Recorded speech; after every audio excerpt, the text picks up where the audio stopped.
Selamat datang ke channel PTKI Novel Suara. Selain novel ini, kita juga punya novel seru lainnya di menu playlist. Mohon teman-teman bantu support untuk bagikan dan meng-subscribe, biar channelnya terus berkembang. Selamat mendengarkan. Bab 51 Bantuan. Mendekati pintu yang berat itu, ada lebih dari 10 penjaga dengan tatapan acuh tak acuh berdiri kokoh di depan gerbang, menghalanginya. Di salah satu sudut gerbang, di sebuah kursi, duduk seorang pria yang tampak menyendiri. Di tangannya ada sebuah pena dan sebuah buku tebal. Pada saat ini banyak anggota klan berbaris di depan lelaki tua itu, masing-masing dari mereka telah membawa metode ki apapun kepadanya sehingga mereka dapat menandatanganinya. Setelah melakukannya, mereka dengan hati-hati meninggalkan paviliun di bawah tatapan dingin dari 10 atau lebih penjaga. Ini adalah prosedur untuk meninggalkan paviliun metode ki. Sebelum memasuki paviliun metode ki, Xiaoyan dan yang lainnya diberitahu tentang prosedur tersebut, jadi itu bukan sesuatu yang tidak terduga. Paviliun metode ki adalah tempat di mana semua metode ki klan disimpan, metode yang diperoleh dengan susah payah oleh klan selama puluhan generasi. Metode ki ini adalah fondasi klan Xiao, sehingga klan memiliki tindakan perlindungan yang sangat ketat terhadap metode tersebut. Klan tersebut memiliki gulungan metode ki yang terbuat dari jenis bambu khusus.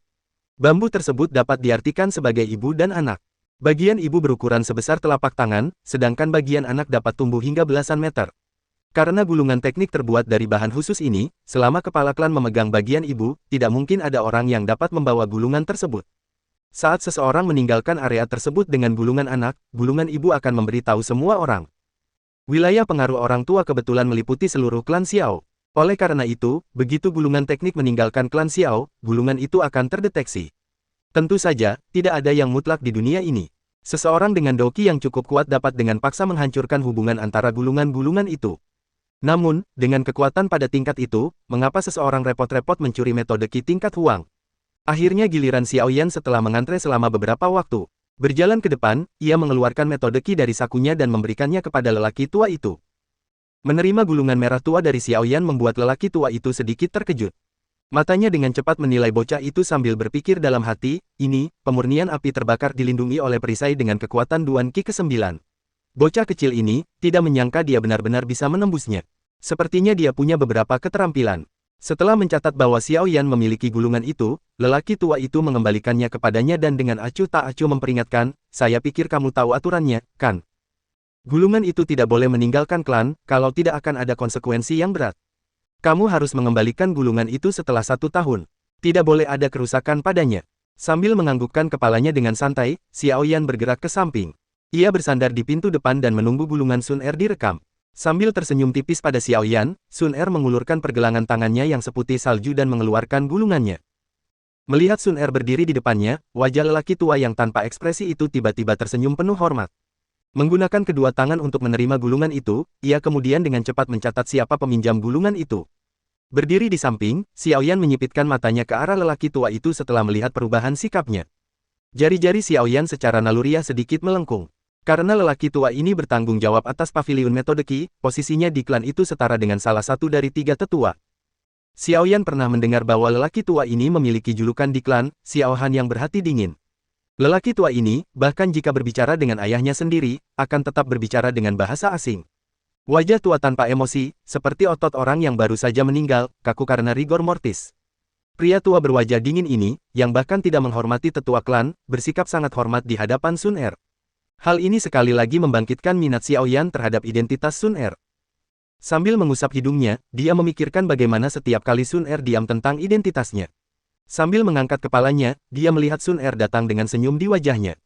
Sambil mengangkat bahu, dia pergi bersamanya melalui pintu depan. Xiaoyan keluar dari pintu masuk yang penuh sesak, menghirup udara segar. Suasana di dalam paviliun metode ki terlalu menyesakkan untuk bernapas dengan normal. Ada apa, Yan Er? Tawa pelan menyambut Xiaoyan saat sebuah sosok muncul. Melihat melalui pintu paviliun metode ki, sosok itu bertanya sambil tersenyum. Memiringkan kepalanya untuk tersenyum pada ayahnya, Xiaoyan mengangguk sambil tersenyum. Sebuah gulungan merah keluar dari balik lengan bajunya, aku mendapatkannya. Melihat gulungan merah itu, Xiaozan menarik napas dalam-dalam, untung saja kau bisa mendapatkannya. Ucapnya dengan suara rendah. Melihat ekspresi ayahnya, Xiaoyan tidak dapat menahan diri untuk tidak tertawa terbahak-bahak bersamanya. Mengulurkan tangannya untuk menepuk bahu Xiaoyan, Xiaozan tersenyum, sekarang kamu memiliki metode ki, begitu kamu menjadi doze, maka kamu akan dapat berlatih doki secara nyata. Xiaoyan mengangguk patuh sambil mengembalikan gulungan merah itu ke balik lengan bajunya. Dia tidak dapat menahan diri untuk berpikir pelan, aku tidak tahu apa istimewanya metode Qi itu. Metode Qi yang dapat berevolusi, apakah itu mungkin? Ini bahkan lebih aneh daripada metode Qi tingkat Tian, mencoba mengingat kata-kata Yao Lao yang aneh namun sombong. Xiaoyan menggelengkan kepalanya sambil tertawa getir. Dia baru saja menemukan salah satu metode Qi terbaik dalam hidupnya, metode Qi tingkat Suan tinggi Sun Er, manipulasi api. Sejujurnya, dia mengalami pergumulan batin saat menolaknya. Bagaimanapun, metode Qi sekelas itu tidak hanya mahal tetapi juga sangat langka. Sambil memijat dahinya dengan telapak tangan terbuka, dia mulai menyesali penolakannya terhadap kebaikan Sun Er, tetapi perbuatannya sudah terlanjur dilakukan, sudah terlambat. Xiaoyan tidak punya muka untuk meminta Sun Er lagi, jadi dia tidak punya pilihan selain berdoa agar Yao Lao tidak mempermainkannya. Kalau tidak, dia akan menjadi pecundang terbesar di antara semua orang. Dia hanya Suan tinggi, tidak ada yang istimewa tentang itu. Meskipun dia tidak normal, koleksi metode Qi-nya tidak mungkin sebanding dengan milikku. Tepat ketika Xiaoyan berdoa agar Yao Lao tidak menipu, Yao Lao mendengus pelan dan mulai berbicara. Akhirnya kau mengatakan sesuatu. Mendengar suara dalam pikirannya sendiri, Xiaoyan menggaruk hidungnya. Mulutnya terangkat membentuk senyum yang menyenangkan saat dia berbicara, maksudnya mengatakan begitu banyak adalah agar dia bisa memaksa kakek tua itu untuk mengatakan sesuatu yang menenangkan. Ai, dasar bocah kecil, mencoba menipuku, sebuah gema keluar dari dalam pikiran Xiaoyan. Yao Lao tidak tahu apakah harus tertawa atau menangis dan malah berkata, bocah kecil, teruslah berlatih Doqi. Metode Qi bukanlah sesuatu yang perlu kau khawatirkan, milikku tidak akan buruk. Di masa depan, prestasimu tidak akan lebih rendah dari gadis kecil itu. Klannya hanya, Meskipun Xiaoyan kecewa karena kalimat terakhirnya tidak dapat dipahami, dia tetap mengangguk sambil tersenyum, dia diberi jawaban atas pertanyaannya sehingga dia dapat berkonsentrasi pada latihan Doqi sehingga dia bisa menjadi seorang Doze. Ini adalah langkah pertama yang harus dia ambil agar dia menjadi kuat dan, agar dia dapat menemukan Nalan Yanran yang telah ada dalam pikirannya selama beberapa waktu. Bab 52 Terobosan. Setelah pemilihan metode Qi, seluruh klan tampak jauh lebih kosong dari biasanya. Para anggota klan muda yang tidak mampu mencapai tujuan Qi telah ditugaskan ke berbagai bisnis klan di luar rumah klan, di mana mereka akan mempelajari trik perdagangan masing-masing. Para anggota klan yang berbakat, mereka yang telah berhasil memperoleh metode Qi, mulai membenamkan diri dalam pelatihan yang ketat, dengan harapan dapat mempelajari keterampilan metode Qi mereka secepat mungkin. Saat matahari yang terik terbit tinggi di langit, sinar panas membakar bumi seperti oven. Gelombang panas keluar dari tanah yang menyebabkan riak-riak di udara, membuat udara terdistorsi dan kabur. Di dalam hutan lebat di puncak gunung yang berbatasan dengan klan Xiao. Cahaya matahari menetes melalui dedaunan yang lebat, memerciki tanah yang ditutupi dedaunan dengan titik-titik cahaya kecil, bagaikan langit yang penuh bintang. Di hutan kecil itu, dua bayangan berkelok-kelok dan bersilangan, ledakan-ledakan menggetarkan udara setiap kali telapak tangan mereka bertemu. Angin kencang berembus dari setiap gerakan, menerobos dedaunan yang gugur dan melemparkannya ke udara. Terlibat dalam rentetan serangan ganas lainnya, Xiaoyan menggunakan kedua telapak tangannya untuk menangkis tangan Sun Er yang cantik dan suara, ledakan, yang teredam terdengar di setiap serangan balik. Meskipun setiap serangan tampak ringan, pada kenyataannya setiap kali serangan mendarat, serangan itu akan langsung berubah menjadi ganas dan kuat. Sudut mulut Xiaoyan berkedut saat ia dihantam oleh kekuatan yang kuat, cukup kuat untuk membuatnya terhuyung mundur 2 langkah. Di sisi lain, Sun Er mulai mendapatkan memar di telapak tangannya yang halus karena seringnya ia dihantam. Melihat Xiaoyan terhuyung mundur, senyum tipis terbentuk di bibir Sun Er saat tangan putihnya perlahan menari di udara, jari-jarinya dibalut dalam cahaya keemasan yang lembut. Cek, kuat sekali. Setelah tenang, Xiaoyan yang sedikit terkejut menggelengkan kepalanya dalam hati dan menatap Sun Er, dia tersenyum tipis. Dia kemudian menjilat bibirnya, memancarkan nafsu bertarung yang kuat. Dia tiba-tiba mendorong dirinya sendiri dari tanah dengan telapak kakinya dan berlari ke depan, bintik-bintik lumpur berserakan di jejaknya. Sambil melirik Xiaoyan yang datang, sudut mulut mungil Sun Er terangkat ketika cahaya keemasan di tangannya semakin kuat. Sebuah kawah kecil terbentuk setelah Xiaoyan mulai berlari maju. Ia tiba-tiba berhenti 1 meter dari Sun Er. Begitu sempurnanya pemberhentiannya, seolah-olah Xiaoyan tidak pernah bergerak sama sekali. Melihat kedalaman kendali yang dimiliki Xiaoyan atas gerakan-gerakannya, mata air musim gugur Sun Er tak dapat menahan diri untuk tidak memperlihatkan rasa kagum. Ledakan oktan. Saat sosoknya yang berlari tiba-tiba berhenti, kaki kanannya terdorong ke tanah yang menyebabkan tubuhnya berputar, meningkatkan kekuatan serangannya. Dipenuhi dengan kekuatan, kaki kirinya melengkung di udara, menghasilkan suara angin yang memekakkan telinga. Dengan ganas, dia mengarahkan serangannya ke Sun Er. Melihat serangan Xiaoyan yang ganas, Sun Er menganggukkan dagunya yang indah sebagai jawaban. Tangan mungilnya membentuk perisai cahaya setengah lingkaran aneh yang menghantam kaki kiri Xiaoyan tanpa ragu-ragu. Ledakan. Suara ledakan teredam terdengar dari benturan tersebut yang menyebabkan dedaunan di tanah tersapu ke langit, sebelum berhamburan kemana-mana. Kaki bertemu tinju dalam tabrakan sesaat dan sepersekian detik kemudian, kedua sosok itu terdorong mundur. Kekuatan pukulan itu cukup untuk mendorong tubuh Xiaoyan 4 hingga 5 meter ke udara. Saat tubuhnya jatuh ke bawah, dia mengarahkan tangan kanannya ke pohon di dekatnya dan mengeluarkan daya isap untuk meniadakan kekuatan jatuh. Melompat dari cabang pohon, dia mendarat dengan mantap di tanah. Mengangkat kepalanya untuk melihat Sun Er yang juga terdorong mundur beberapa langkah, Xiaoyan mendecakkan bibirnya dan tertawa, bertanya, teknik Do apa yang kau gunakan itu? Teknik Xuan Do tingkat tinggi, Swallow's Return, jika dikuasai, teknik ini mampu mengembalikan kekuatan serangan lawan. Aku hanya berada di level pemula, jadi aku hanya bisa mengembalikan sekitar 10% dari kekuatannya. Sun Er tersenyum sambil menjawab. Setelah mengerti, sebuah pikiran muncul dari dalam diri Xiaoyan, meminjam kekuatan untuk melawan yang lain. Teknik Do yang digunakan kakak Xiaoyan ini juga tidak buruk. Jika Sun Er bukan Doze bintang 1 dengan kekuatan yang melebihi milikmu, aku tidak akan mampu menahan kekuatan dahsyat dari serangan itu. Sun Er tersenyum, matanya membentuk 2 bulan sabit. Xiaoyan mengangkat bahu tanpa berkomentar, memutar lehernya dengan malas. Pertarungan tingkat tinggi menyebabkan kelelahan otot dan kelelahan mental meningkat. Sambil menyeka keringat yang mengalir seperti air dari wajahnya, Xiaoyan diam-diam mengutuk cuaca yang panas dan lembab sebelum ia menanggalkan kemejanya. Di balik kemejanya, tubuhnya yang muda, agak kecoklatan, dan bugar terlihat. Meskipun tidak dianggap berotot, tubuhnya yang kecil menyembunyikan kekuatan yang luar biasa. Menikmati Xiaoyan yang setengah telanjang, wajah cantik Sun Er memerah. Xiaoyan meraih pakaiannya dan bersandar lelah di batu kapur. Menghadap Sun Er, dia tertawa getir, sudah 2 bulan, tapi aku masih terjebak di 8 Duan Qi. Melihat Xiaoyan yang tampak tak berdaya, Sun Er mengerutkan bibirnya dan terkekeh. Duduk dengan anggun, ia bergabung dengan Xiaoyan dan bersandar di batu kapur. Ia mengambil pakaian yang penuh keringat dari Xiaoyan sebelum dengan lembut mengeringkan keringat di tubuhnya. Menghiburnya, ia berkata, Duan Qi ke-8 hingga ke-9 adalah awal dari tahap kemacetan Do Qi. Xiaoyan GG seharusnya tidak sabar. Ketika waktunya tepat, semua yang seharusnya terjadi, akan terjadi. Pada titik ini, Sun Er tiba-tiba merasakan tatapan panas dan mendongak, ia mendapati Xiaoyan sedang menatapnya. Dengan wajah memerah, ia cemberut dengan jenaka, Xiaoyan GG. Nada bicara gadis muda itu yang lembut dan ceria bagaikan angin sepoi-sepoi yang menyegarkan di tengah hutan yang lembab. Karena cuaca yang panas, Sun Er mengenakan celemek pendek berwarna hijau muda yang memperlihatkan bercak kulit putih yang indah di bawah tengkuknya yang panjang dan memikat. Selain itu, lekuk tubuh gadis muda itu yang mengembang terlihat oleh lekuk tubuh yang ketat, sehingga menimbulkan kesan cantik pada tubuh mudanya. Dihadapkan dengan pemandangan yang begitu indah, tidak mengherankan jika Xiaoyan merasa sedikit linglung.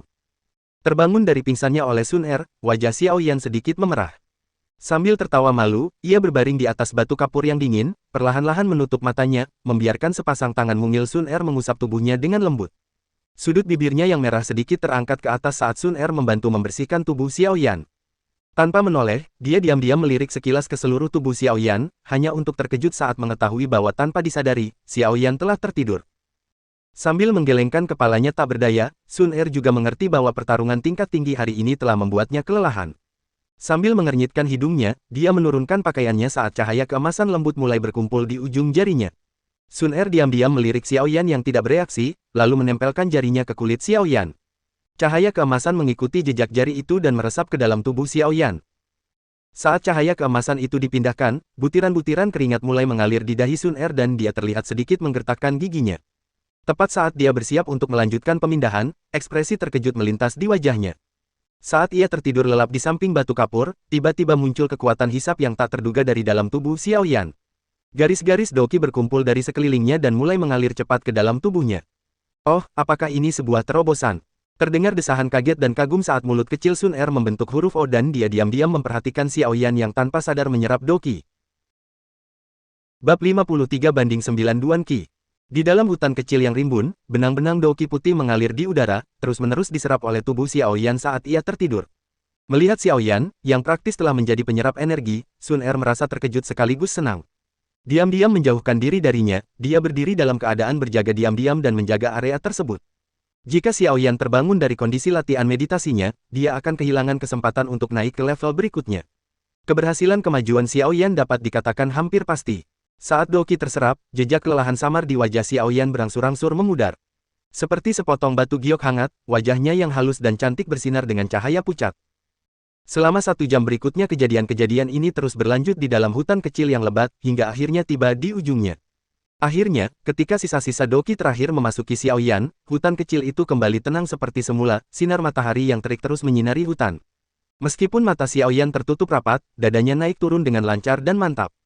Sun Er, melihat ini, menghela napas lega, rileks, dan tertawa pelan, dia akhirnya mencapai Duan Qi ke-9. Mungkin dalam waktu setengah tahun, Xiaoyan GG akan mampu memadatkan Doqi Cyclone dan menjadi Douze sejati. Dengan senyum riang di bibirnya, Sun Er melompat ke batu kapur di dekatnya dan duduk bersila. Siku di lututnya, telapak tangannya menopang dagunya sementara jari-jarinya menempel di pipinya, dia menunggu Xiaoyan bangun. Langit berangsur-angsur berubah menjadi senja ketika Xiaoyan akhirnya terbangun dari tidur lelapnya. Mengedipkan matanya dengan bingung, Xiaoyan menatap kosong ke sekeliling sebelum mendapatkan kembali akal sehatnya. Mengangkat kepalanya, pandangannya tertuju pada sosok yang diselimuti sinar keemasan matahari terbenam. Cerah dan jernih seperti air cair, sepasang mata bertemu dengannya. Dia tersenyum. Apakah Xiaoyan GG akhirnya bangun? Sun Er tertawa manis saat ia mengajukan pertanyaan itu kepada Xiaoyan yang baru saja bangun. Sambil tersenyum dan menganggukkan kepalanya, Xiaoyan bangkit berdiri. Memutar lehernya yang mati rasa, dia meregangkan tubuhnya dengan malas. Pilih pala, suara tulang yang retak satu sama lain terdengar dari tubuh yang baru saja mengangkat Duan Qi. Bingung dengan perasaan telah mencapai terobosan, Xiaoyan mengepalkan tangannya sebelum melepaskannya lagi, rahangnya sedikit mengendur dan dia memiringkan kepalanya, wajahnya dipenuhi dengan keraguan dan ketidakpastian yang sama dan dia berkata, apa? Sepertinya aku telah mencapai 9 Duan Qi. Menatap ekspresi bingung Xiaoyan dengan pandangan tertarik, Sun Er mulai tertawa. Melihat anggukan Sun Er, bibir Xiaoyan melengkung ke atas membentuk senyuman. Hatinya terkejut, meskipun ia masih tidak tahu apakah harus tertawa atau menangis. Terakhir kali ia berhasil menembus, itu terjadi saat ia sedang tidur. Kali ini ia berhasil menembus lagi saat sedang tidur.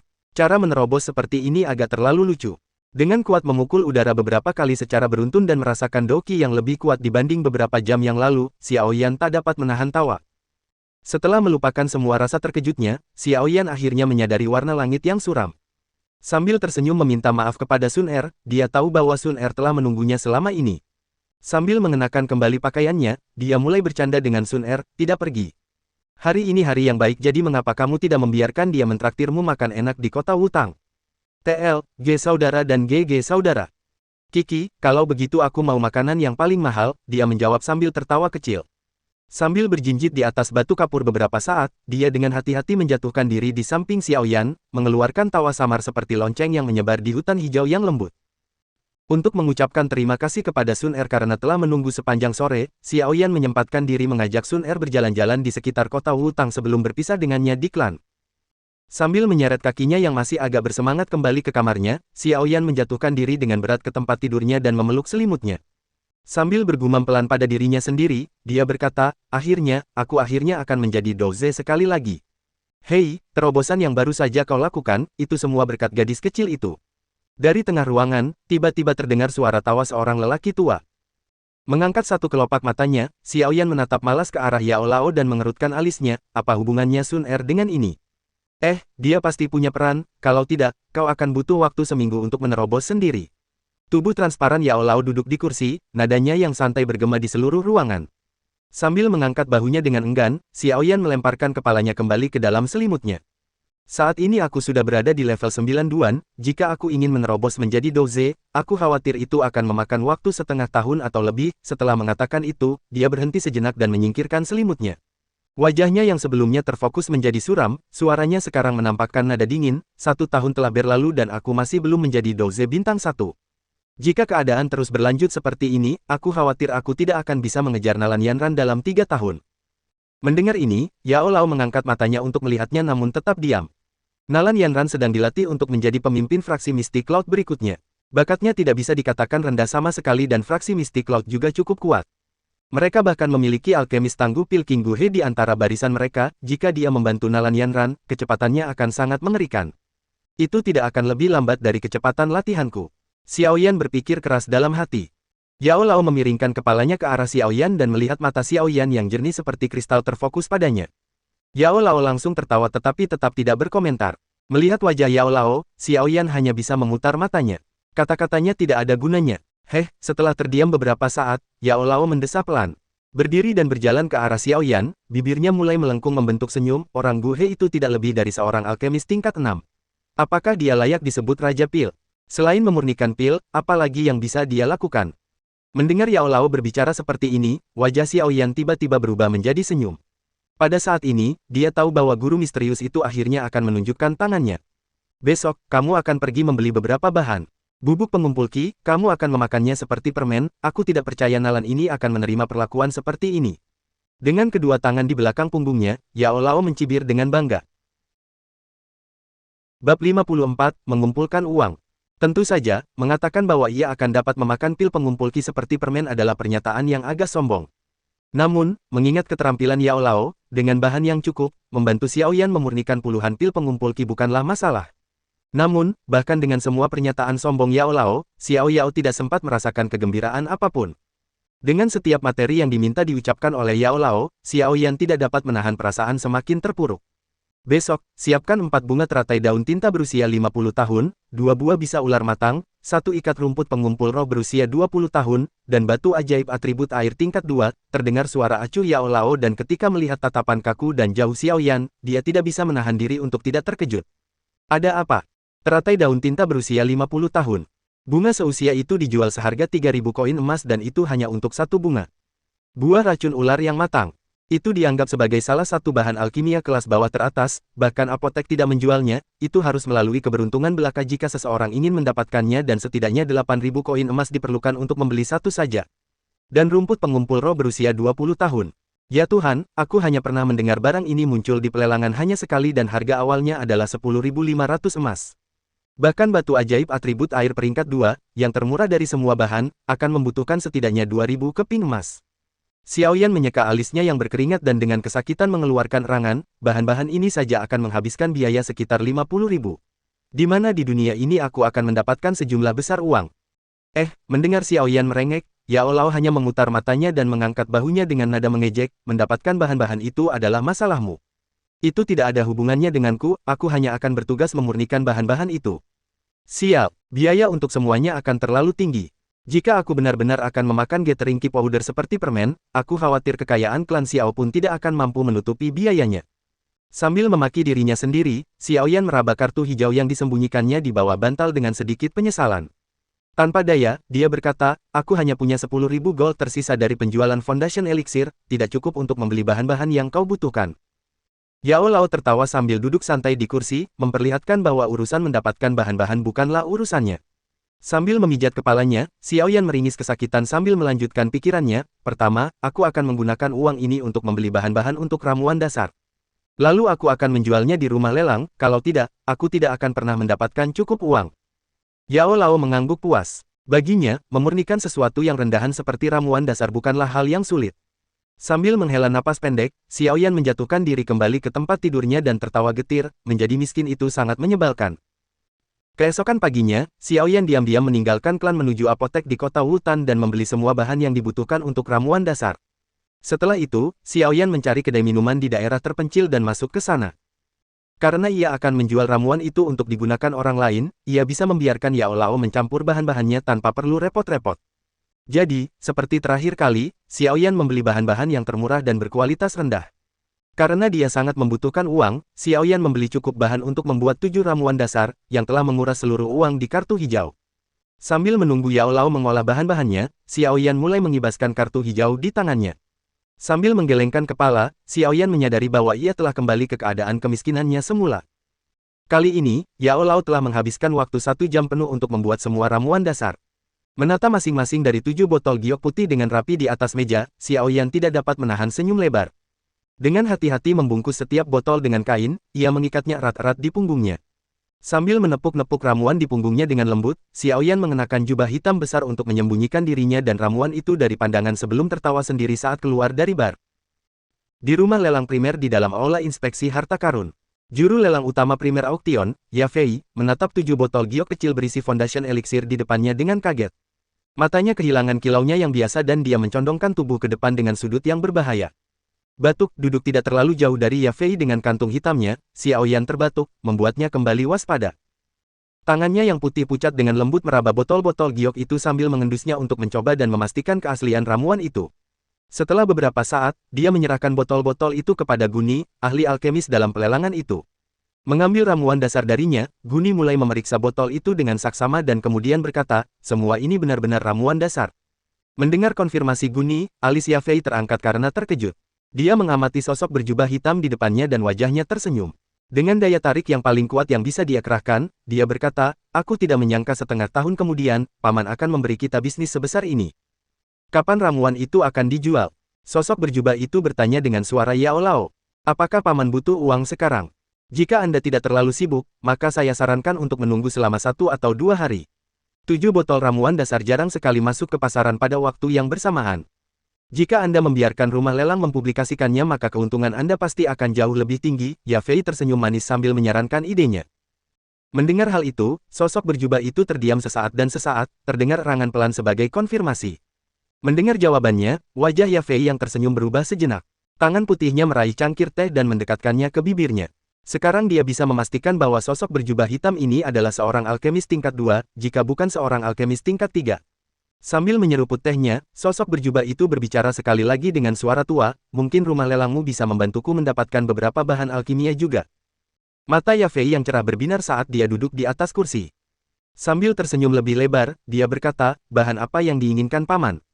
4 teratai daun tinta berusia 50 tahun, 2 buah racun ular yang matang, 1 ikat rumput pengumpul roh berusia 20 tahun dan 1 inti sihir tingkat atribut air 2. Di samping Yafei, wajah Guni berubah drastis setelah mendengar daftar bahan-bahannya. Matanya tampak sedikit bingung saat dia melihat sosok berjubah hitam itu. Hehe, Yafei pasti akan membantu Paman menemukan bahan-bahan itu. Begitu aku mendengar satu pun penyebutan tentang barang-barang itu, aku akan segera memberitahu Paman. Tapi, di mana Paman tinggal? Bagaimana kita bisa tetap berhubungan? Saat Yafei bertanya, dia melirik Guni dan melihat keterkejutan terukir di wajahnya. Melihat itu jantungnya berdegup kencang tetapi dia tidak menunjukkan keterkejutan di wajahnya. Tidak perlu mencoba menghubungiku. Jika salah satu bahannya muncul, kurangi biaya dari ramuan dasar. Aku akan berkunjung lagi. Di balik jubah hitam, terdengar suara keriput. Aku juga punya urusan lain yang harus diselesaikan yang tidak bisa ditunda. Aku akan kembali dalam 2 hari. Setelah berkata demikian, pria berjubah itu berdiri dan berjalan keluar dari rumah lelang. Melihatnya menghilang saat dia berbelok di sudut jalan, mata Yafei menyipit. Apakah ada yang salah dengan bahan-bahan yang dia minta? Guni susu. Guni menggelengkan kepalanya dan menghela napas sebelum tertawa getir. Jika aku ingat dengan benar, ini adalah bahan-bahan untuk memurnikan dan membuat bubuk pengumpul ki. Wajah Yafei langsung berubah setelah mendengar itu. Bukankah seseorang harus menjadi alkemis tingkat 4 sebelum mencoba membuat bubuk pengumpul ki? Sambil menganggukkan kepalanya, Guni melanjutkan, sepertinya memang begitu. Namun, di dalam Kekaisaran Jiama, tidak lebih dari 20 alkemis tingkat 4. Bagaimana mungkin kita belum pernah mendengar tentang orang berjubah misterius ini sebelumnya? Yafei menggelengkan kepalanya pelan, matanya penuh rasa ingin tahu saat dia berkata, seorang alkemis tingkat 4, jika aku mendapat kesempatan, aku pasti akan membuatnya berhutang budi padaku. Bab 55, Kecelakaan. Melihat kemampuan balai lelang primer dalam menyebarkan informasi, orang tidak dapat tidak mengakui bahwa itu sangat efektif. Baru sehari sejak Xiao Yan menyerahkan ramuan dasarnya ke balai lelang, namun hampir setiap klan berpengaruh di kota Wutan telah mendengar berita itu yang menyebabkan kegaduhan besar. Satu-satunya hal yang berbeda antara lelang ini dan yang terakhir adalah bintang pertunjukannya. Lelang sebelumnya memamerkan teknik Suandou tingkat tinggi, sebuah benda yang dapat mencapai harga selangit kapan saja, karena itu hanya kekuatan besar yang memiliki kualifikasi untuk menawar, mereka yang pangkatnya lebih rendah hanya dapat menonton dengan penuh harap. Namun bagi banyak orang, ramuan dasar adalah tujuan yang lebih realistis. Untuk membantu anak-anak mereka menjadi doze secepat mungkin, banyak tetua dari berbagai klan bersedia menghabiskan cukup banyak uang untuk barang-barang yang menguntungkan seperti ramuan dasar. Kabar tentang ramuan dasar telah menyebar luas hingga membuat kota Wutan riuh dengan kegembiraan, bahkan Xiao Yan, yang sangat terasing dalam klannya, mendengar kabar tersebut. Melihat keributan yang disebabkan oleh 7 botol ramuan dasar yang tidak murni, meskipun terkejut, Xiao Yan bersyukur karena dapat memastikan daya tarik unik yang dimiliki pil tersebut di benua ini. Pada hari kedua, klan Xiao juga menerima undangan dari balai lelang primer. Kemungkinan besar karena Xiao Zhan sebelumnya telah membeli ramuan dasar. Beberapa tetua klan tertarik dengan kemunculan ramuan dasar, terutama mereka yang masih memiliki anak yang belum mencapai level doze. Xiao Yan awalnya berencana untuk menyelinap keluar pada sore hari, tetapi sebelum rencananya terwujud, ia dihadang oleh utusan Xiao Zhan. Xiao Yan tidak punya pilihan selain mengikuti di belakang utusan itu dan berjalan menuju pintu masuk klan. Di pintu masuk, Xiao Yan tidak hanya mendapati Xiao Zhan, tetapi juga beberapa tetua yang berkumpul di sana, semuanya bersemangat karena kegembiraan. Sambil mengangkat kepalanya untuk melihat Xiao Yan yang mendekat dengan santai, Xiao Zhan yang menyeringai mendesak Xiao Yan untuk maju dengan gerakan tangannya. Xiao Yan menghela napas, melihat ayahnya memanggilnya. Saat melangkah maju, pandangannya jatuh pada dua sosok di samping Xiao Zhan dan alisnya berkerut saat melihatnya. Bermalas-malasan, seperti wanita, Xiao Yu mengejek Xiao Yan yang mengerutkan kening. Dia telah dibuat menunggu sepanjang hari untuk sang putri, karena ini dia sedikit marah. Apa kau benar-benar terburu-buru ke pemakamanmu? Xiao Yan membantah dengan nada yang tenang. Xiao Yu menggertakkan giginya karena marah, hampir saja giginya patah. FTTT. Di tengah kerumunan, suara tawa mengejek seorang gadis muda terdengar seperti lonceng perak. Xiao Yan memiringkan kepalanya dan melihat Sun Er berdiri di tengah kerumunan. Sambil mengangkat bahu, dia tersenyum, apakah kamu juga akan pergi ke rumah lelang? Tinggal di dalam wilayah klan sungguh membosankan. Aku mungkin sebaiknya pergi melihat-lihat kapan saja aku bisa. Sun Er menerobos kerumunan untuk berdiri di samping Xiao Yan, tawanya yang indah bergema di belakangnya saat dia berjalan. Apa yang ada untukmu, kecuali, ya paling banter hanya beberapa ramuan dasar. Tidak akan ada yang berguna untukmu. Xiao Yan bertanya dengan senyum ramah di wajahnya. Kamu masih berani membantah. Kalau bukan karena ramuan dasar itu, levelmu tidak akan bisa mendekatiku. Balas Xiao Ning dengan getir, kakinya masih sedikit goyah karena baru saja pulih sepenuhnya. Dia baru saja pulih dari pertengkarannya dengan Xiao Yan 2 bulan lalu, tetapi sekarang, saat dia melihat dua orang yang diejek berdiri begitu dekat satu sama lain, pipinya memerah karena cemburu. Seolah-olah dia melupakan pelajaran yang diajarkan Xiao Yan kepadanya, setelah semua rasa sakit itu. Apa kau masih ingin berkelahi? Sambil mengangkat kepalanya untuk menatapnya, ekspresi Xiao Yan tampak sangat tidak jelas, tidak ada yang tahu apakah dia tersenyum atau tidak. Kemarahan Xiao Ning semakin memuncak seiring dengan tinjunya yang mengepal, tetapi perlahan, tinjunya mengendur dan kembali ke keadaan semula. Sambil mencibir, dia melanjutkan, jangan terlalu bangga pada dirimu sendiri, meskipun kau berhasil melukaiku waktu itu, aku tetap harus berterima kasih padamu atas pengalaman itu. Jika bukan karena masa penyembuhan ini, aku bahkan tidak akan bisa mendekati 9 Duan Doqi. Dalam waktu paling lama 7 hari, aku akan bisa menembus ke 9 Duan. Setelah itu, kita lihat siapa yang ingin bertarung lagi dan siapa yang akan menjadi pemenang. Mendengar ucapan Xiao Ning, beberapa tetua klan di sekitarnya tidak dapat menahan diri untuk tidak memandangnya dengan heran. Bahkan tetua pertama di dekatnya tidak dapat menyembunyikan ekspresi bangga yang menyenangkan dari wajahnya. Sungguh, cucunya ini tidak pernah berhenti membuatnya takjub. Alis Xiao Zhan berkerut karena kesal saat dia melihat tetua pertama. Saat dia hendak melambaikan tangannya untuk memberi tanda kepada semua orang agar bersiap pergi, dia berhenti saat melihat ekspresi Xiao Yan yang tersenyum ke arah Xiao Ning dan sejenak tertegun karena kata-kata yang hendak dia ucapkan terhenti di mulutnya. Menghadapi Xiao Ning, yang wajahnya masih menyeringai sombong, Xiao Yan menguap setelah terdiam beberapa saat. Kemudian dia mengangkat bahu dan berbicara dengan nada netral, "Yah, ini cukup memalukan. Beberapa hari yang lalu, aku tidak sengaja memasuki 9 Duan Qi. Aku khawatir sepertinya kau masih selangkah di belakang." Tepat setelah mendengar Xiao Yan, semua anggota klan di sekitarnya terdiam. Raut kaget dan heran muncul di wajah semua orang saat mereka melihat wajah Xiao Yan yang tanpa ekspresi. Xiao Yan mengatakan dia berhasil menembus. Secara tidak sengaja, tidak tahu apakah mereka harus tertawa atau menangis, semua orang memiliki pikiran yang sama. Anak ini sengaja memukul Xiao Ning di bagian yang paling sakit, Xiao Ning yang malang. Senyum sombong Xiao Ning berubah kaku saat mendengar Xiao Yan. Mulutnya mulai bergerak perlahan, dan tenggorokannya bergetar. Dengan tatapan tajam ke arah Xiao Yan yang berlangsung beberapa saat, Xiao Ning akhirnya menyerah dengan ekspresi putus asa. Ia mengira bahwa ia bisa mendapatkan sedikit muka dengan terobosan yang diharapkannya, tetapi siapa sangka bahwa ia malah bertemu dengan pernyataan yang lebih mengejutkan. Tangan-tangan seperti giok menopang Xiao Ning yang agak tertindas sementara Xiao Yu melotot marah ke arah Xiao Yan, seolah-olah mencoba membakarnya. Anehnya, dia tidak mengatakan apapun untuk mengejeknya, hanya berpikir dalam hati, bagaimana tepatnya bajingan kecil ini berlatih. Hanya 2 bulan, bagaimana dia bisa mencapai Duan ke-9?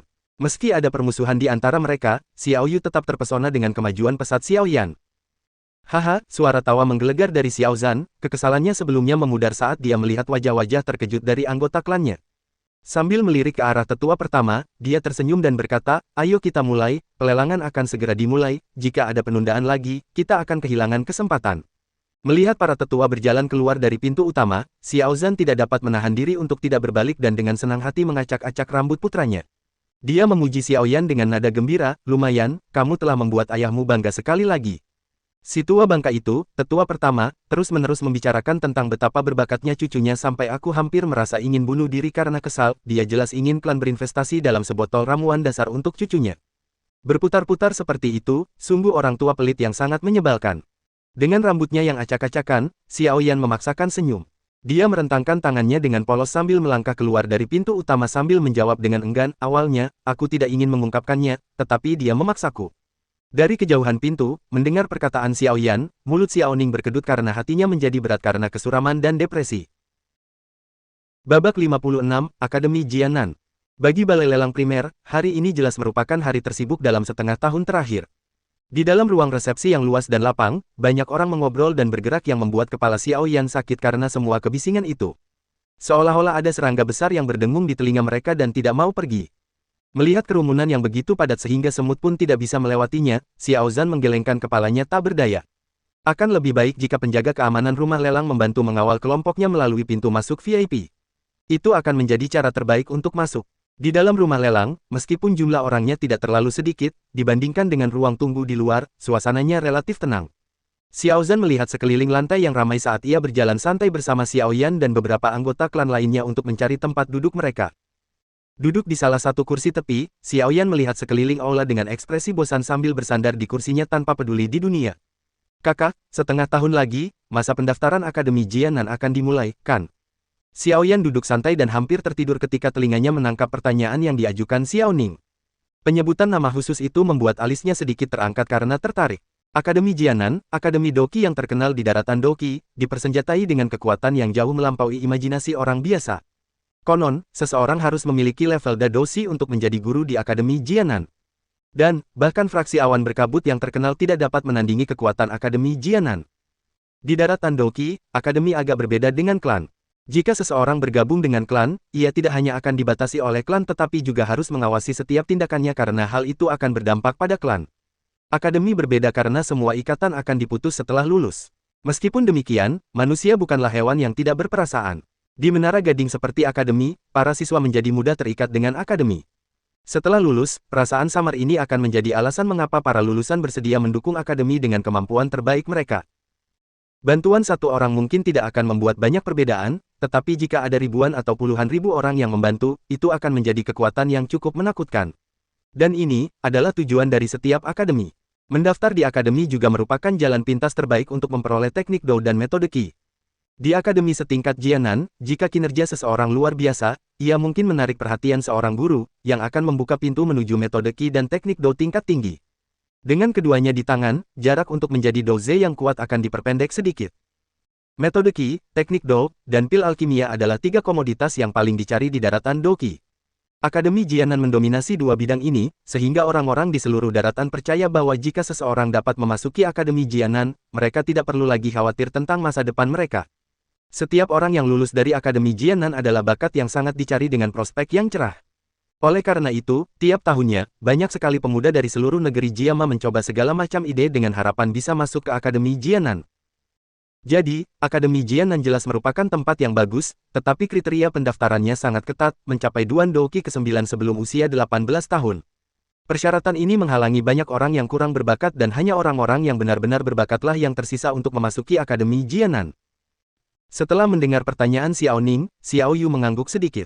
Dengan sekilas melirik Xiao Yan, dia dengan bangga menjawab, jangan khawatir, kamu sudah memenuhi kriterianya. Terlebih lagi, orang yang bertanggung jawab atas perekrutan di kota Wutan adalah guruku, yang merupakan Dadoshi bintang 5.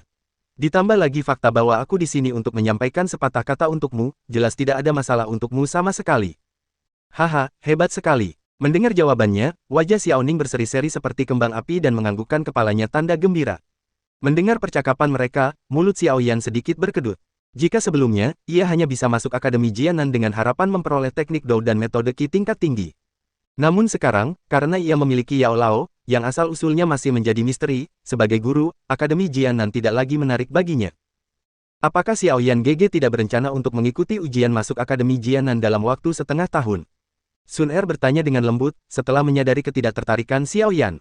Mendengar pertanyaan Sun Er, Xiao Yu mengangkat alisnya dan menatap ke arah mereka berdua, dia sudah bertekad, kalau si bajingan kecil itu mau masuk Akademi Jianan, dia akan menyuruh gurunya untuk membuatnya sedikit menderita.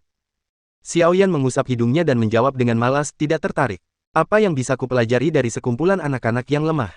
Jika aku menginginkan teknik Do, melompat dari tebing untuk mencari harta karun tersembunyi akan lebih mengasyikkan. Nada sombong sekali. Apa kau benar-benar berpikir sebuah akademi akan memohonmu untuk bergabung? Jangan terlalu sombong hanya karena kau diberkahi dengan sedikit bakat, ada banyak orang di Akademi Jianan yang dapat dengan mudah menandingimu.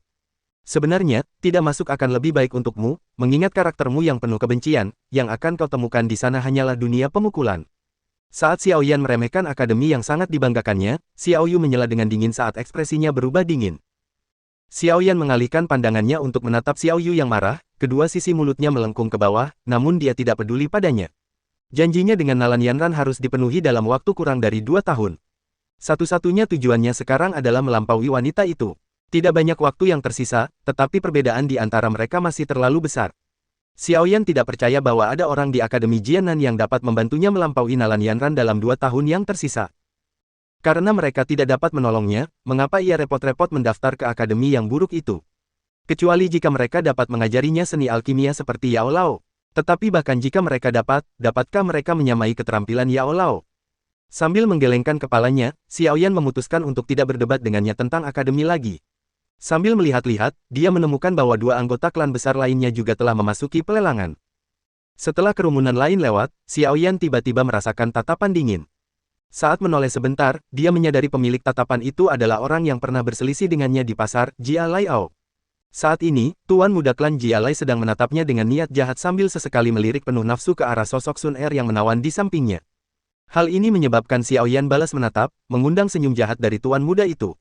Sambil menatap Jia Laiao yang mulutnya terus menganga dan menutup, Xiao Yan hampir tidak dapat memahami maksudnya, dasar sampah tak berguna dari klan Yan, kau akhirnya menyelesaikan ritual kedewasaanmu, kan?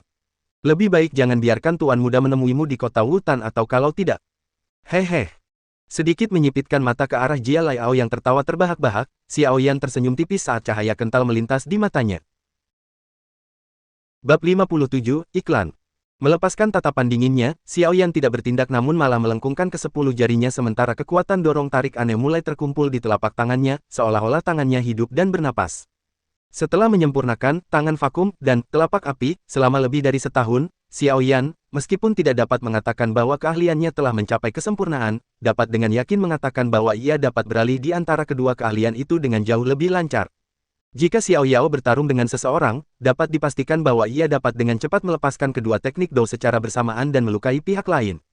Di sampingnya, Sun Er melirik sekilas ke arah Jia Laiao, senyum kecil tersungging di bibirnya, Xiao Yan GG, orang itu tampaknya jauh lebih kuat dari sebelumnya. Xiao Yan menundukkan kepalanya tanda setuju, lalu menjawab dengan dingin, terakhir kali di pelelangan, ayahnya berhasil memenangkan metode Qi tingkat Suan tinggi atribut angin. Sudah setahun dan itu sudah cukup bagi Jia Lai, yang memiliki atribut angin, untuk mengubah Dou Qi lamanya menjadi Dou Qi metode baru dan dengan demikian membuatnya lebih kuat dari sebelumnya. Hehe, tidak heran dia menjadi begitu sombong. Apakah dia benar-benar berpikir bahwa teknik Suan tingkat tinggi adalah sesuatu yang sangat langka? Sun Er tersenyum lebar saat dia berkomentar. Di dalam matanya yang sebening kristal, kobaran api keemasan menari-nari liar. Xiao Yan tersenyum sambil menggelengkan kepalanya dan dengan sedikit nada main-main dia menjawab, bagi seorang gadis muda kaya sepertimu yang mampu mengeluarkan metode Qi dengan kualitas Suan tingkat tinggi dari udara, tentu saja hal seperti itu bukanlah hal yang langka. Mendengar ejekan Xiao Yan, Sun Er mengernyitkan hidungnya yang seputih bunga lili. Sambil memutar matanya, dia menjawab dengan nada getir, meskipun jarang, bukankah Xiao Yan GG tetap menolaknya? Mendengar apa yang dikatakannya, Xiao Yan tersenyum malu. Menunjuk dagunya ke arah panggung, dia berkata, lelang akan segera dimulai. Melihat Xiao Yan berpura-pura tidak tahu, Sun Er hanya bisa menggelengkan kepalanya dengan enggan saat dia mengarahkan pandangannya ke arah panggung lelang yang tiba-tiba menyala. Di bawah perhatian banyak pasang mata, Ya Fei, mengenakan gaun merah, melangkah ke atas panggung. Gaun merah itu melilit tubuhnya dengan erat, menyebabkan tatapan penonton berkobar penuh gairah. Ya Fei, dengan ekspresi yang menawan, menutupi bibirnya yang sedikit sensual dengan tangannya, menghadap penonton di bawah dan tertawa manis sambil mengucapkan beberapa patah kata kepada penonton. Dengan pesonanya, ia dengan mudah membuat pelelangan menjadi penuh nafsu. Merasakan kegembiraan yang semakin memuncak di udara, bahkan Xiao Yan tidak dapat menahan diri untuk tidak mengatupkan bibirnya. Ya Fei memang layak menyandang gelar kepala juru lelang primer Auction House, hanya dengan beberapa patah kata, dia telah mengubah orang-orang yang berkemauan lemah menjadi binatang buas dan memenuhi kepala mereka dengan gairah. Pada titik ini, jika Ya Fei mencoba melelang sebuah kerikil, banyak orang akan menilai kerikil itu sebagai harta yang tak ternilai untuk dibeli. Melihat suasana yang menegangkan di aula, Ya Fei sedikit senang dengan dirinya sendiri. Latihannya selama bertahun-tahun telah mencerahkannya tentang betapa kuatnya kecantikannya memengaruhi pria. Bibir merahnya membentuk senyum yang mengundang saat tatapannya beralih ke seluruh ruangan mengamati segala sesuatu di sekitarnya. Ketika matanya menyapu seorang pria muda yang duduk di belakang Xiao Zhan, dia tidak bisa menahan rasa terkejutnya. Meskipun pandangan anak muda itu tertuju ke panggung, mata hitam pekat yang menari-nari di sekitarnya memberitahu Ya Fei bahwa pemuda ini tidak terpengaruh oleh penampilannya yang memikat yang menyebabkan alis hitamnya terangkat sedikit karena takjub. Mengalihkan pandangannya dari Xiao Yan, bibir merah Ya Fei sedikit terbuka saat tawa pelan keluar. Sambil menepukkan tangannya, dia tersenyum dan berkata, Ya Fei tahu apa yang membuat semua orang datang ke sini hari ini, jadi makanan pembuka yang biasa akan ditinggalkan. Sebagai gantinya, kita akan segera mulai dengan acara utama. Saat mengakhiri pidatonya, Ya Fei melambaikan tangannya pelan, meredupkan lampu panggung. Sambil membungkuk kepada hadirin, ia mengeluarkan piring giok dan di tengah piring itu diletakkan botol giok putih kecil. Saat botol giok putih kecil itu muncul, tatapan para penonton memanas karena kerinduan. Satu persatu, mereka menggosok-gosokkan tangan mereka untuk berharap mendapatkan botol itu untuk diri mereka sendiri. Apakah ada yang ingat ramuan dasar dari lelang terakhir kita? Ramuan yang kita tawarkan sekarang dibuat oleh alkemis yang sama. Grandmaster rumah lelang kita, Guni, telah meyakinkan kita bahwa efektivitas dan kualitasnya juga sama, jadi semua orang tidak perlu khawatir tentang itu. Ya Fei berkata sambil tersenyum lembut. Tiba-tiba menoleh ke arah Xiao Yan, dengan senyum yang menawan dan indah, dia menambahkan, sebelumnya, ramuan dasar dibeli oleh pemimpin klan Xiao, Xiao Zhan dan setelah pembelian ini, Tuan Muda Xiao Yan berhasil melompat dari Duan Douqi ke-3 ke Duan Douqi ke-8 dalam 1 tahun, apakah ini karena ramuan dasar? Haha, Ya Fei hanya bisa menebak. Menjelang akhir, di dalam mata indah Ya Fei, kilatan kelicikan bisa terlihat. Mendengar perkataan Ya Fei, semua mata beralih ke barisan depan hingga mereka melihat sosok Xiao Yan yang sedikit kewalahan. Terdengar helaan napas kaget dari segala penjuru dan meskipun kabar tentang kecepatan latihan Xiao Yan yang luar biasa telah lama tersebar di seluruh kota Wutang, banyak yang belum dapat melihatnya secara langsung. Dengan demikian, setelah berkesempatan untuk melihat Xiao Yan secara langsung, banyak yang tidak dapat menahan diri untuk tidak mendesak kagum. Pada saat yang sama, hal itu memperkuat keyakinan semua orang untuk mendapatkan ramuan dasar untuk diri mereka sendiri. Tak jauh dari situ, melihat Xiao Yan menjadi pusat perhatian, sudut mata Jia Laiao melengkung membentuk seringai dan wajahnya dipenuhi dengan penghinaan. Di bawah perhatian orang banyak, Xiao Yan menggeliat tak nyaman di kursinya, dalam hatinya dia tidak bisa memutuskan apakah harus menangis atau tertawa. Wanita ini sungguh brilian, dia benar-benar menggunakan Xiao Yan sendiri sebagai iklan gratis. Dengan Xiao Yan di sini sebagai spesimen hidup, harga ramuan dasar akan naik setidaknya 20% hingga 30%. Wanita ini akan sangat disayangkan jika dia bukan seorang pedagang. Sambil mendesah sekali lagi, meskipun Xiao Yan merasa terusik oleh pandangan orang-orang di sekelilingnya, dia ingat bahwa barang-barang yang dilelang itu sebenarnya adalah miliknya sehingga dia hanya bisa menggelengkan kepala karena frustrasi dan memberikan tatapan mematikan kepada Ya Fei yang sedang tersenyum di atas panggung. Ya Fei dengan berani mengabaikan tatapan Xiao Yan dan sebagai gantinya dengan berani menjawab dengan senyuman yang dewasa, manis dan memikat, menyebabkan beberapa pria di belakang Xiao Yan menelan ludah. Untuk botol pertama Foundation Elixir, harga lelangnya mulai dari 15.000. Di atas panggung, Ya Fei tersenyum lebar saat dia meminta jumlah yang sangat besar, dia telah menaikkan harga ramuan dasar menjadi 2 kali lipat dari harga aslinya. Kejam sekali. Di bawah panggung, setelah mendengar harganya, mulut Xiao Yan ternganga karena takjub saat dia menggelengkan kepalanya dalam hati. Seperti yang diduga, wanita adalah makhluk paling kejam yang ada. Bab 58, Harga Tinggi. Meskipun semua orang di aula menjadi tenang setelah Ya Fei mengumumkan harga awal, tak lama kemudian, seorang pemuda yang terganggu oleh Ya Fei buru-buru berteriak, 16.000. Segera setelah meneriakkan harganya, pemuda berwajah agak pucat itu mencoba bersikap anggun dengan berpura-pura membungkuk ke arah Ya Fei. Namun, dia tidak menyadari bahwa matanya menatap penuh nafsu ke arah dada Ya Fei yang terbentuk dengan baik. Sambil mencibir dalam hati pada pemuda itu, yang pikirannya jelas-jelas tertuju pada tubuhnya, Ya Fei terus mempertahankan ekspresi tersenyumnya dan bertanya pada seluruh kerumunan, apakah kami punya tawaran lain? Apakah ada yang berminat? 17.000. 19.000. Kerumunan di bawah panggung bergemuruh dengan orang-orang yang meneriakkan harga mereka setelah penawaran awal itu. Pembeli pertama tampak malu setelah harga awalnya dikalahkan oleh 2 atau 3 orang lainnya dan segera duduk.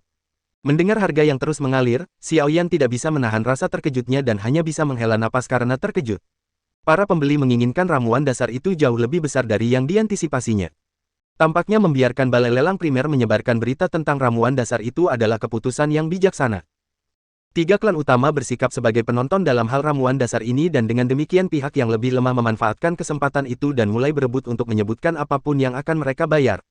Mereka semua ingin merebut ramuan dasar karena, bagaimanapun juga, sesuatu, seperti ramuan dasar, yang dapat meningkatkan doki seseorang adalah langka bahkan di seluruh kekaisaran Jiama.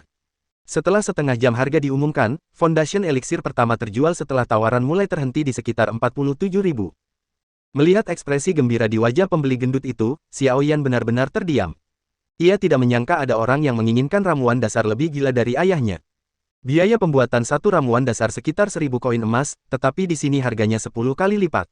Dengan margin keuntungan sebesar itu, Xiao Yan tidak bisa menahan diri untuk tidak meneteskan air liur. Xiao Yan berpikir sejenak, menggaruk dagunya dan berkedip, jika dia tidak pernah bertemu Yao Lao, akankah dia pernah memiliki kemewahan untuk dapat menggunakan ramuan dasar setiap hari? Melihat bahwa ramuan dasar pertama telah terjual dengan harga yang sangat mahal, Yafei hanya bisa menghela napas lega dan berpikir, dengan harga seperti itu, apakah alkemis misterius itu akan merasa puas? Akan sangat bagus jika alkemis misterius itu memiliki kesan yang sedikit lebih baik tentang rumah lelang primer. Yafei menoleh ke belakang untuk melihat semua orang yang memenuhi rumah lelang, setelah menggelengkan kepalanya agar tersadar dari lamunannya. Sambil tertawa, dia menatap botol-botol giok putih di tangannya. 6 eliksir dasar terakhir akan dibagi dan dijual sebagai 3 kelompok yang masing-masing berisi 2 orang. Setiap kelompok akan memiliki harga awal 30.000 emas.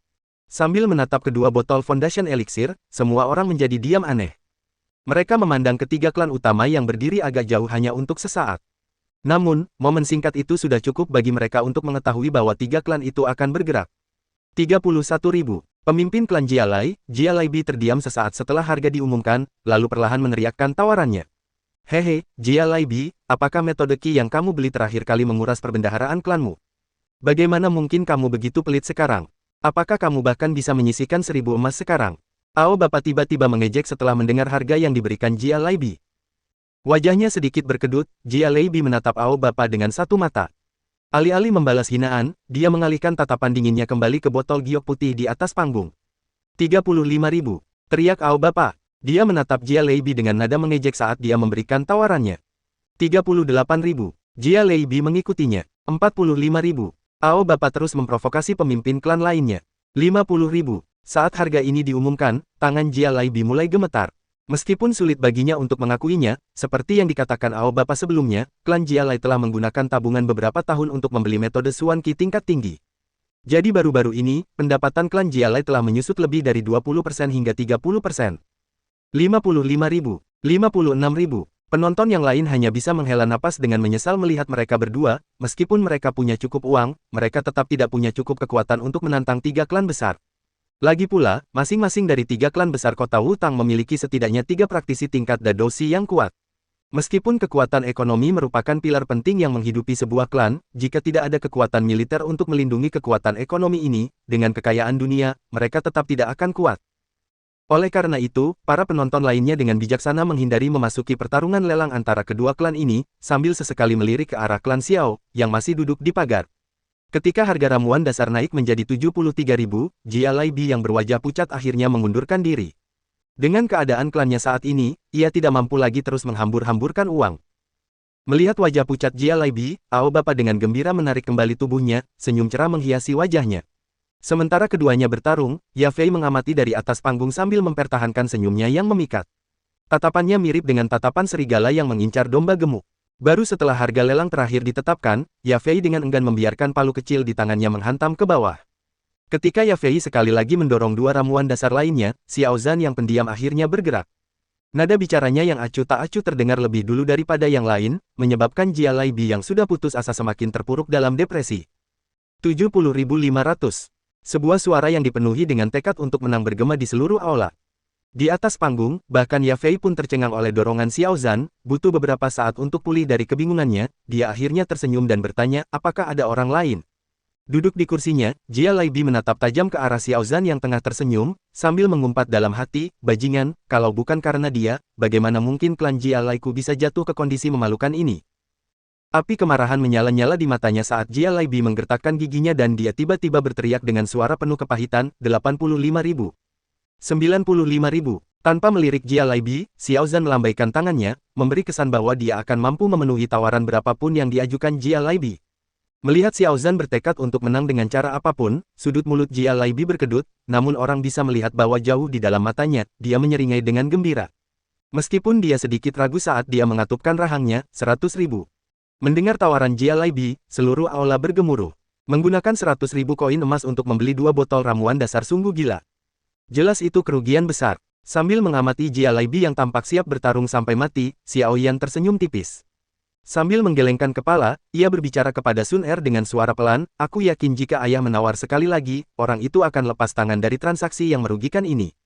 Sun Er mengedipkan bulu matanya yang panjang, dia tidak memperhatikan dengan seksama pergulatan antara keduanya dan agak terkejut, dia berkata, tapi dia terlihat sangat menginginkannya. Hehe, Xiao Yan tersenyum, dia tidak perlu mengatakan sepatah kata pun. Xiao Zhan duduk diam di barisan depan setelah mendengar tawaran terakhir Jia Laibi. Tiba-tiba berdiri, dia menatap Jia Laibi dengan tatapan aneh. Pada saat berikutnya, tiba-tiba menyeringai, kata-kata Xiao Zhan berikutnya membuat Jia Laibi tercengang, "Kamu menang. TL, ayah yang hebat." Bab 59, Akhir Lelang. Begitu kata-kata itu keluar dari mulut Xiao Zhan, seluruh aula menjadi sunyi. Beberapa saat kemudian, satu persatu, tatapan semua orang beralih ke Jia Laibi yang berwajah pucat, gembira atas musibah yang menimpanya. Haha, 100.000 koin emas untuk 2 botol ramuan dasar, orang ini benar-benar boros. Melihat wajah Jia Laibi menegang, Xiao Yan menundukkan kepalanya dalam upaya menyembunyikan senyum nakal dan bergumam. Melihat Xiao Yan yang sombong, Sun Er tersenyum dan tertawa pelan, dia berkata, biasanya, pil tingkat 2 akan memiliki nilai pasar paling banyak 30.000 emas. Ramuan dasar adalah obat ajaib yang mampu meningkatkan kecepatan pelatihan Douziki dan relatif langka, sehingga harganya seharusnya jauh lebih tinggi daripada pil tingkat 2. Namun, menggunakan 100.000 emas untuk membelinya, JLIB ini benar-benar mewah. Xiao Yan tertawa sambil mengangguk setuju. Ia menjilat bibirnya dengan penuh kerinduan sebelum tersenyum dan berkata, jika sebotol ramuan dasar kelas 2 dapat dijual seharga puluhan ribu emas, bukankah ini berarti para alkemis hebat itu akan dapat berenang di dalam emas? Alkimia adalah profesi terkaya di benua ini fakta, setiap alkemis memiliki banyak harta benda. Sun Er tersenyum lebar sambil menganggukkan kepalanya. Mengalihkan pandangannya ke ramuan dasar di atas panggung, dia melanjutkan, seiring dengan naiknya peringkat seorang alkemis, mereka tidak sering melelang produk mereka. Sebaliknya mereka lebih suka melakukan barter, karena uang tidak lagi berharga bagi mereka. Barter. Alis Xiao Yan terangkat dan menyadari bahwa dia memperoleh sedikit wawasan mengapa Yao Lao memiliki simpanan harta rahasia yang begitu melimpah.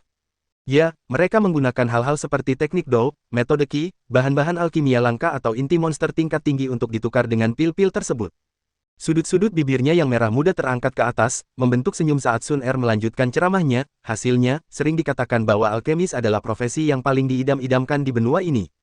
Semua orang bermimpi untuk menjadi seorang alkemis tetapi mimpi-mimpi itu sering hancur oleh persyaratan yang keras dan tidak dapat dicapai. Sambil menatap Sun Er yang agak menyesal, Xiao Yan mengusap hidungnya, bersyukur atas mutasi dalam jiwanya. Memutuskan untuk tidak melanjutkan pembicaraan, Xiao Yan mengalihkan pandangannya ke arah Jia Laibi yang berwajah pucat. Begitu pula dengan Jia Laibi yang terkejut hingga linglung oleh kata-kata Xiao Zhan, ia menatap Xiao Zhan yang begitu mudah menyerah dalam perang penawaran dengan sudut matanya berkedut karena tak percaya. Rasanya seperti setengah hari telah berlalu sebelum akhirnya ia menyadarinya. Jia Laibi dengan suara serak berkata, bajingan, kau menipuku lagi. Itu semua hanya sandiwara. Hehe, bukankah kau juga mencoba melakukan hal yang sama, hanya saja akhir-akhir ini pikiranmu sedikit terganggu dan aktingmu, itu terlalu palsu. Xiao Zhan tertawa puas, nadanya penuh dengan ejekan. Bagus, bagus, sangat bagus, amat sangat bagus, yang terbaik, Xiao Zhan, aku, Jia Laibi akan mengingat kata-kata itu. Jia Laibi terus menghela napas beberapa kali dengan marah, tatapannya dingin dan berbisa. Xiao Zhan mengabaikan ancamannya, dengan seringai terakhir dia berbalik menghadap Ya Fei dan berkata, Nyonya Ya Fei, mari kita mulai pelelangan terakhir. Sambil menganggukkan kepalanya, Ya Fei tersenyum sambil mempertahankan ekspresinya yang tidak memihak. Namun di dalam hatinya, dia tertawa terbahak-bahak melihat kejadian ini. Lelang ini telah melampaui ekspektasinya yang paling liar dan semakin besar keuntungannya, semakin besar pula alkemis misterius itu akan menyukai rumah lelang itu. Sambil tersenyum menghibur Jia Laibi yang berwajah pucat, Ya Fei sekali lagi membungkuk untuk mengambil 2 botol terakhir ramuan dasar. Melengkapi bibirnya yang merah jambu dengan senyum yang mempesona, dia mengumumkan, hadirin sekalian, ini adalah ramuan terakhir, begitu pula, tawaran awalnya adalah 30.000. Saat melihat ramuan terakhir, beberapa tetua di sekitar Xiao Zhan gemetar dan buru-buru menatap Xiao Zhan dengan maksud yang jelas. Duduk dengan tenang di kursinya, Xiao Zhan tidak menghiraukan isyarat para tetua. Sebaliknya tatapannya berputar mengelilingi rumah lelang, berputar penuh sebelum akhirnya mengumumkan dengan nada dingin, 50.000. Mendengar tawaran Xiao Zhan, wajah Jia Laibi menegang saat mulutnya secara naluriah mulai terbuka, namun ketika memikirkan krisis keuangannya saat ini, dia hanya bisa menutupnya dengan menyesal. Di sudut lain Ao Bapa terus memperhatikan Xiao Zhan yang tenang. Sambil mengerutkan kening dan mengetukkan jari-jarinya ke punggung tangannya, mata Ao Bapa berkedip-kedip samar dalam gerakan pencerahan. Sesaat kemudian, dia tersenyum tipis dan berkata, 55.000. Tiga klan besar di kota Wutang memiliki hubungan yang aneh, masing-masing ingin menguasai bisnis milik dua klan lainnya, tetapi masing-masing takut untuk bertindak melawan klan lainnya, karena klan netral akan mendapatkan keuntungan dari tindakan mereka. Namun, bahkan jika dua dari mereka bergandengan tangan, mereka tidak dapat menghindari kecurigaan terhadap mitra mereka. Jadi, kecuali mereka yakin dapat sepenuhnya memusnahkan satu pihak, ketiga pihak hanya dapat terus berada dalam kebuntuan yang rumit dan rapuh yang telah terbentuk di antara mereka. Ketiga klan besar masing-masing memiliki dendamnya sendiri, masing-masing tidak tahan melihat yang lain. Meskipun sebelumnya, Ao Bapa telah mengejek dan mencemooh Jia Laibi dan sekarang setelah Xiao Zhan menawar, Ao Bapa lebih dari bersedia untuk bersaing dengan Xiao Zhan sehingga klan Xiao akan kehilangan lebih banyak uang. Tawaran Ao Bapa tidak membuat ekspresi wajah Xiao Zhan berubah. Dengan pandangan sekilas, Xiao Zhan berseru, 65.000. 65.000 agak terlalu mahal untuk harga pasaran eliksir dasar, tetapi Xiao Zhan juga tahu dalam hatinya bahwa dalam pertarungan tiga arah antara klan ini, mustahil membeli eliksir dasar dengan harga rendah atau bahkan wajar. Hehe, pemimpin klan Xiao memang boros, tapi aku takut tertipu olehmu. Aku sudah punya ramuan dasar, jadi aku akan memberikan yang ini kepadamu. Setelah tawaran Xiao Zhan, Ao Bapa mulai ragu-ragu. Tampaknya setelah kekalahan besar Jia Laibi, dia menjadi lebih berhati-hati. Xiao Zhan menatap Ao Bapa dan bersantai di kursinya sambil tertawa. Senyum, atau apapun yang Ao Bapa tempelkan di wajahnya jelas bukan apa yang dirasakan pria itu. Terlepas dari itu, Xiao Zhan masih menggerutu setelahnya, sial, aku harus membayar tambahan 10.000. Bajingan ini tidak baik. Mendengar kata-kata itu, Xiao Yan merasa itu lucu. Dalam pertempuran seperti ini, apakah ada orang baik? Jika pihak lain tidak takut berakhir dalam kesulitan seperti Jia Laibi, dia pasti akan terus menaikkan tawaran lebih tinggi lagi sebelum akhirnya membiarkan masalah itu berakhir. Sambil mengetukkan jarinya, Xiao Yan mengarahkan pandangannya ke panggung ke Yafei, yang baru saja menurunkan palu kecil, menandakan berakhirnya pelelangan. Dalam hati, dia menghela napas lega, jumlah uang ini akan cukup untuk jangka waktu tertentu. Sekarang, yang tersisa hanyalah bahan-bahan alkimia dan bagi Yao Lao untuk memurnikan bubuk pengumpul Qi. Sebentar lagi, aku akan menjadi Douze. Xiao Yan menjilat bibirnya dan mendesah panjang, rintangan pertama dalam perjalanan pelatihannya akan segera diatasi. Bab 60, bahan-bahan yang diperoleh. Melihat pelelangan akan segera berakhir, Xiao Yan mencari alasan untuk menyelinap pergi. Setelah meninggalkan tempat lelang dengan hati-hati, Xiao Yan berjalan di sepanjang jalan terdekat sebentar. Ia berjalan menuju sudut terpencil dan mengenakan jubah hitam besar yang telah dibelinya sebelumnya. Membungkus dirinya dengan jubah tebal itu menghambat gerakannya, jadi ia hanya bisa kembali ke tempat lelang dengan perlahan. Sejak Yafei mengenalinya sebagai alkemis tingkat 4, dia telah menempatkan seorang informan di lantai lelang untuk mengawasi tanda-tanda keberadaan pria misterius itu. Alhasil, begitu Xiao Yan tiba, sudah ada seorang gadis cantik nan lembut yang telah menunggu dan menuntunnya ke belakang dan melayaninya dengan penuh perhatian. Sambil duduk diam di kursinya, Xiao Yan mengangkat cangkir teh di atas meja ke bibirnya dan menyesapnya. Dia melirik sekilas ke gadis pemalu di sebelahnya dan menganggukkan kepalanya pelan. Suara seorang lelaki tua terdengar meskipun bibir Xiao Yan tidak pernah bergerak, berapa lama lagi sampai pelelangan berakhir. Ah! Pertanyaan yang tiba-tiba itu membuat gadis itu terlonjak kaget. Xiao Yan, yang terbungkus jubah hitam besar, diberi tatapan tersembunyi oleh gadis itu. Kemudian, dengan wajah pucat, dia mengepalkan tangan kecilnya erat-erat dan dengan gugup menjawab, "Tuan, pelelangan sudah berakhir, Yafei sedang menangani prosedur transfer." Xiao Yan tidak bisa menahan rasa bingung saat melihat gadis itu, dia tampak seperti kelinci yang terkejut. Dia tidak seseram itu, bukan? Enggan menerima kemungkinan itu, dia menggelengkan kepalanya dan melanjutkan dalam diam. Berdiri di samping dengan kepala tertunduk, gadis itu menatap Xiao Yan yang kembali terdiam dan diam-diam menghela napas. Dia telah diperingatkan oleh Master Guni, saat dia menerima tugas ini, untuk tidak pernah ragu memenuhi permintaan apapun yang mungkin diajukan orang misterius ini bahkan jika permintaan itu adalah untuk melakukan sesuatu yang ekstra. Setelah bekerja di lantai lelang selama setahun, gadis muda itu jelas mengerti apa yang dibutuhkan untuk tugas tambahan ini. Itulah sebabnya, setiap kali Xiao Yan berbicara, dia akan menggigil dari ujung kepala sampai ujung kaki. Dia takut pria misterius ini akan meminta salah satu dari tugas tambahan itu.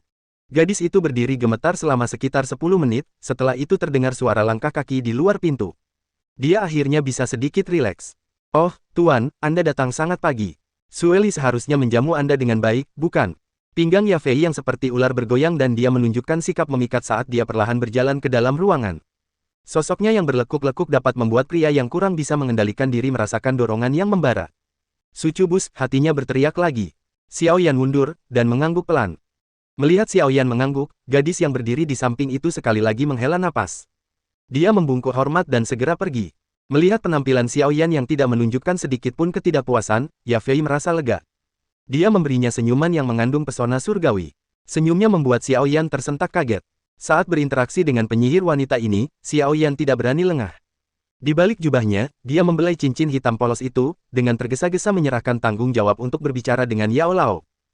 Apakah lelangnya sudah berakhir? Ya, Yafei tersenyum sambil menganggukkan dagunya yang seputih salju. Yafei melambaikan tangannya dan sebuah kartu giok biru muda muncul di tangannya. Dia tertawa, "Tuan, ketujuh ramuan dasar ini, semuanya dilelang seharga 285.000 koin emas. Setelah dikurangi pajak, sisa uangnya ada di kartu ini." Xiao Yan mengulurkan tangan dan mengambil kartu itu. Kartu itu terasa nyaman di tangannya dan jelas mahal untuk dibuat. Dia membelai kartu giok itu dengan lembut dan mengangguk. Melihat sepasang telapak tangan yang muda dan indah itu, Yafei sekali lagi merasakan firasat aneh. Harga ini di luar ekspektasi saya. Saya sangat puas. Suara Yao Lao membuat Yafei merasa senang. Dia segera menyingkirkan pikiran-pikiran aneh. Menatap dengan matanya yang memikat, dia mengerutkan bibir merahnya dan tertawa, "Jika kamu masih ingin melelang obat nanti, silakan datang ke balai lelang primer, kami pasti akan berusaha keras untuk mendapatkan harga terbaik untukmu." Sambil menganggukkan kepalanya, Xiao Yan menyimpan kartu giok itu. Setelah sedikit ragu, suara Yao Lao bertanya, "Bahan-bahan yang aku minta, apakah kamu menemukannya?" Alisnya yang panjang dan sempit melengkung indah, Yafei tertawa pelan. Nada bicaranya yang manis membuat Xiao Yan merasa agak terkejut. "Ya, rumah lelang kami tentu saja memenuhi permintaan Anda." Yafei bertepuk tangan, dan Guni melangkah maju sambil memegang piring giok. Kemudian dia berhenti di samping Xiao Yan dan membungkuk. Dia dengan hati-hati meletakkan piring giok itu di atas meja dan tertawa, "Tuan, semua bahan yang Anda minta sudah ada di sini." Mata Xiao Yan berbinar bahagia saat melihat piring penuh bahan di sampingnya. Kekuatan rumah lelang ini tidak kecil. Jika dia mencoba membeli bahan-bahan ini sendiri, dia akan membuang banyak waktu dan tenaga. Namun, di sini, rumah lelang ini mampu mengumpulkan semuanya dalam satu hari. Hal ini membuat Xiao Yan sangat gembira atas keberuntungannya yang tak terduga. Maaf atas masalah yang merepotkan, melihat semua bahan untuk bubuk pemurni Qi terkumpul, bahkan suara acuh Yao Lao pun menjadi sedikit lembut. Setelah berinteraksi dengan banyak orang di lantai lelang selama bertahun-tahun, Yafei secara alami dapat mengenali nada bicara Yao Lao yang lebih lembut. Dia sangat terkejut. Transaksi ini adalah keputusan yang tepat. Saya tidak ingin memanfaatkan Anda. Uang untuk bahan-bahan ini, kurangi dari kartu ini. Melihat Xiao Yan hendak mengeluarkan kartu itu lagi, Yafei langsung tertawa, "Tuan, kami memperoleh bahan-bahan ini secara internal. Harganya jauh lebih murah dibandingkan dengan yang Anda temukan di luar. Dua lelang Anda telah membuat rumah lelang kami terkenal. Beraninya kami mengambil uang untuk barang-barang ini. Baiklah, mari kita lakukan dengan caramu. Jika aku membutuhkan lebih banyak bahan di masa mendatang, aku akan menukar pil denganmu." Menganggukkan kepalanya, Yao Lao yang cerdik mengerti bahwa dia ingin menciptakan hubungan yang baik. Karena tidak ingin berdebat dengannya, Xiao Yan dengan hati-hati mengambil piring giok dan menyimpan isinya. "Baiklah, saya masih ada urusan lain yang harus diselesaikan dan tidak akan tinggal lebih lama lagi." Melihat semuanya sudah disimpan, Xiao Yan berdiri. Ia menjabat tangannya dan langsung menuju keluar. "Tuan, Yafei akan menemanimu." Yafei mengedipkan mata pada Guni. Keduanya melangkah maju untuk memimpin jalan. Xiao Yan mengikuti kedua manajer lelang yang dengan ramah menuntun jalan dan berjalan keluar dari ruang belakang. Dia mengangkat kepalanya dan memperlambat langkahnya. Saat mereka meninggalkan ruang belakang, sekelompok 3 orang di seberang lantai lelang juga muncul. Sambil menyapukan pandangannya ke 3 orang itu, Xiao Yan tidak dapat menahan diri untuk tidak menarik jubahnya dengan gugup. Dia menyadari bahwa orang di tengah adalah ayahnya Xiao Zhan. "Tolong jangan biarkan dia melihatku," doa Xiao Yan.